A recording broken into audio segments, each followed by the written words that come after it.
Bienvenue à tous dans cette nouvelle édition d'information sur Gabon News. Voici les titres de l'actualité.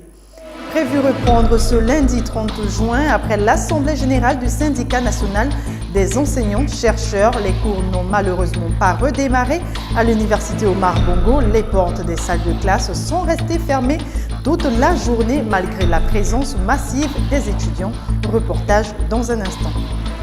Dans l'actualité également ce soir, cette grogne des Gabonais de France devant leur représentation diplomatique, un mécontentement consécutif aux tensions de l'opération d'établissement des passeports biométriques par la Direction générale de la documentation et de l'immigration.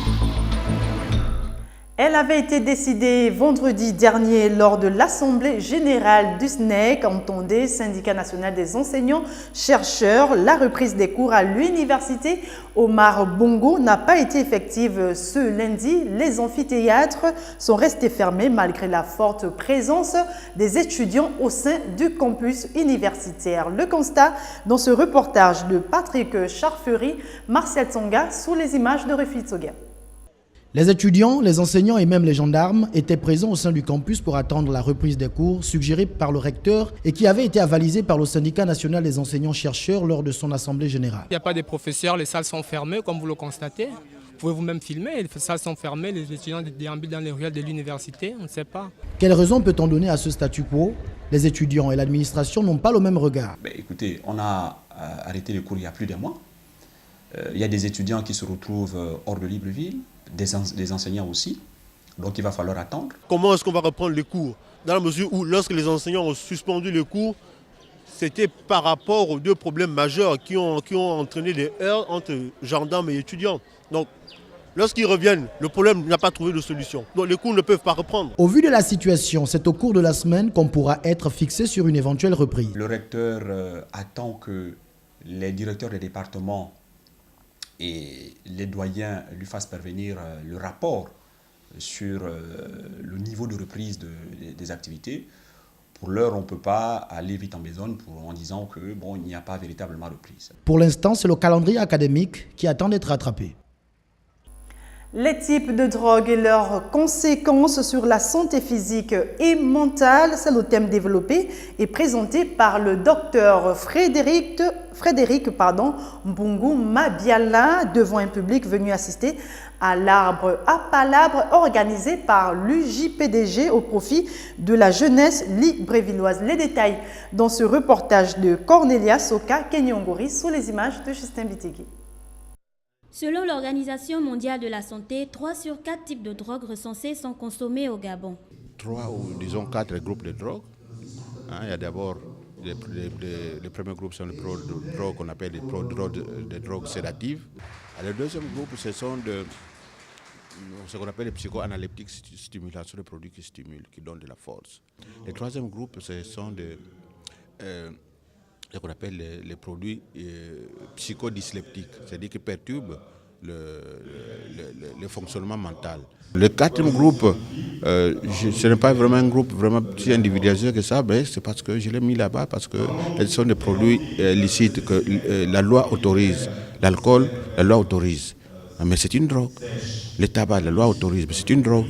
Cet exposé aura donc permis à chacun d'être édifié sur les risques et dangers encourus quant à la consommation de ces stupéfiants. Une requête a déjà été adressée au gouvernement pour qu'un centre de désintoxication soit mis en place. Objectif, administrer les traitements adéquats lors des sevrages. Nous insistons sur la création de ces centres de désintoxication parce qu'ailleurs, ça existe.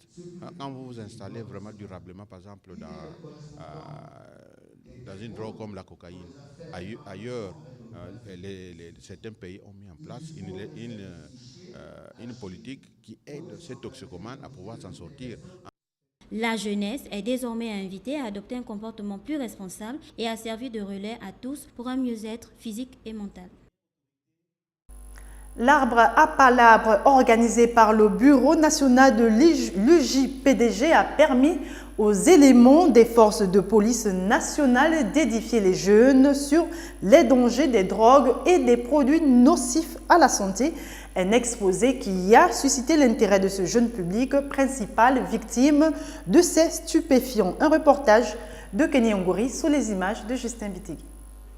Si ta petite sœur à côté de toi, tu n'as pas de femme, tu seras obligé de tomber là-dedans.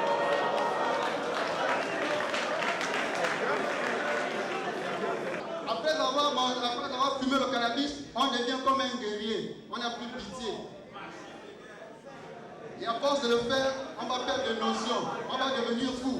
Comme il n'y a pas de surdose, overdose dans le cannabis, on va vous voir marcher de bout après ces bélènes. C'est un plaidoyer digne d'un véritable arbre à palabre traditionnel qui consiste à ce que les anciens conseillent les plus jeunes. C'est ce à quoi a consisté l'essentiel de l'exposé des fonctionnaires de force de police nationale sur les dangers des drogues et des substances nocives à la santé humaine. L'arbre à palabre, un moyen d'éveiller les consciences, une action des forces de police et des jeunes, plus que jamais conscients de la situation. Je retiens que en ce qui concerne les drogues, c'est vrai que c'est très dangereux pour la santé, vu que ça apporte un peu de troubles, comme a dit le docteur, des infections pulmonaires et que les drogues tuent. Puis j'ai retenu que le tabac, principalement pour les jeunes, même quand tu ne fumes pas le tabac, tu es obligé de fumer si tu es entouré des personnes qui fument. Je vais dire à la population gabonaise, à mes frères et sœurs, les jeunes, les adolescents, les lycéens surtout, qui en consomment beaucoup, d'arrêter parce que c'est vraiment dangereux pour la santé. À l'occasion, plusieurs produits ont été exposés et présentés au public. Un rappel à l'ordre à l'endroit des consommateurs, des dealers et de la jeunesse. Selon les articles 207, 208 et 209 du Code pénal, toute personne prise en flagrant délit encourt des peines d'emprisonnement allant de 2 à 10 ans et plus, selon l'usage et la quantité. La page sport de ce journal, organisée par l'Association gabonaise de taekwondo et arts martiaux associés, entendez par là à Gatama, en partenariat avec la Fédération gabonaise de taekwondo. La 3e édition du Challenge des champions a eu lieu samedi 28 juin dernier au gymnase du Prytanée militaire de Libreville, avec pour invité cette année les meilleurs combattants de la Guinée équatoriale. C'était un reportage de Marvin Berry.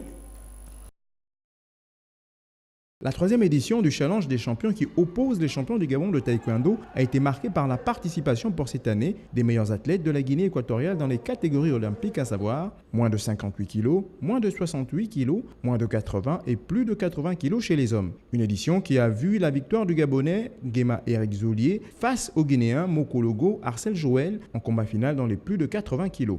Mon adversaire, c'est vrai qu'au départ, il était plus ou moins fougueux. J'ai fallu douter légèrement parce que les 45 secondes, il essaie plus ou moins de supporter, comment dirais-je, de foncer. Et je voulais laisser son rythme. Et j'ai compris que si je suivais son rythme, je l'allais dans son piège.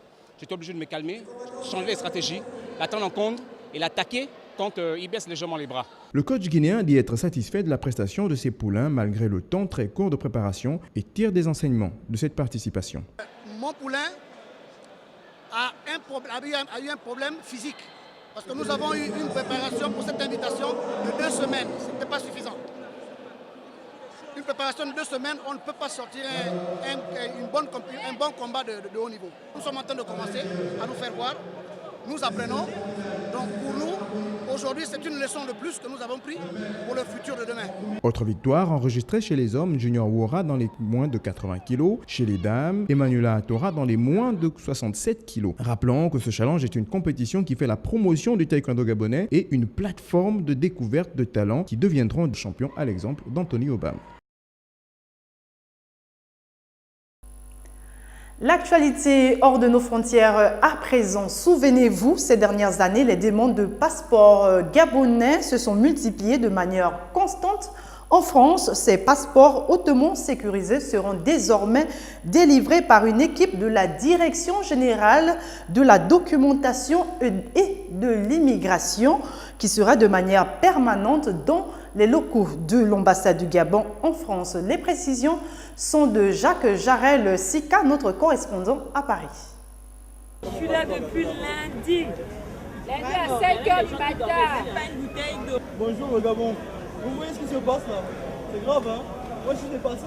Après le lancement lundi dernier de l'opération d'établissement de passeports biométriques par la Direction générale de la documentation et l'immigration DGDI, l'amertume, voire une colère bleue, commence à poindre chez les Gabonais de France. C'est déplorable. C'est le désordre total. Franchement, on n'en peut plus. Je dirais simplement que c'est un bordel organisé. On a juste l'impression d'être des réfugiés devant notre ambassade, on ne peut pas accéder. Du côté du consulat général du Gabon en France, on prône plutôt l'apaisement et on s'active à rendre l'opération très fluide pour ramener la sérénité et le sourire au sein de la communauté en effervescence. Le matériel qui a été mis à notre disposition s'est avéré insuffisant et défectueux. Mais heureusement, le directeur général de la documentation et de l'immigration a répondu favorablement en nous apportant dès ce matin un renfort assez considérable de matériel. Il n'y a eu ni blessé ni bousculade. Il y a eu des mécontentements, oui. En dépit des graissements des dents et jérémiades, l'opération d'établissement des passeports biométriques devrait se prolonger jusqu'au dimanche prochain. Tout le monde sera pris. La mission ne partira pas de la France tant que tous les compatriotes qui le souhaitent auront été enrôlés. Plus de 700 Gabonais de France sur 10 000 sont demandeurs du nouveau passeport et une délégation de la DGDI avait déjà sillonné les grandes villes de France, constatant le peu d'engouement manifeste des demandeurs de ce précieux document. Et puis, faute de cela, le périmètre de l'ambassade du Gabon en France est en relief depuis lundi dernier. Plusieurs Gabonais de Paris, des provinces françaises et même de l'espace européen se sont attroupés devant leur représentation diplomatique pour se faire établir un nouveau passeport biométrique, une opération qui se déroule malheureusement sous fond de tension et de mécontentement. Retrouvons notre correspondant Jacques Jaralsik. L'annonce a été faite par le consul général du Gabon en France afin d'améliorer la qualité des services, de réduire autant que possible les délais d'attente, mais aussi pour éviter l'affluence des demandeurs et surtout d'épargner les Gabonais de France des déplacements très coûteux au pays pour l'établissement ou le renouvellement d'un passeport biométrique. Les plus hautes autorités de notre pays étudient la question. C'est d'avoir en permanence un poste de levée de données biométriques au consulat ou à l'ambassade. Bon, c'est à l'étude et je suis certain que ça se fera dans l'avenir. Cette démarche salvatrice a toujours été le souhait le plus ardent de la communauté gabonaise de France, la plus grande et la plus importante hors des frontières du pays, avec plus de 10 000 personnes enregistrées au consulat du Gabon en France et composées essentiellement d'étudiants et stagiaires. Nous sollicitons des autorités gabonaises que l'on mette en place une équipe permanente au niveau du consulat.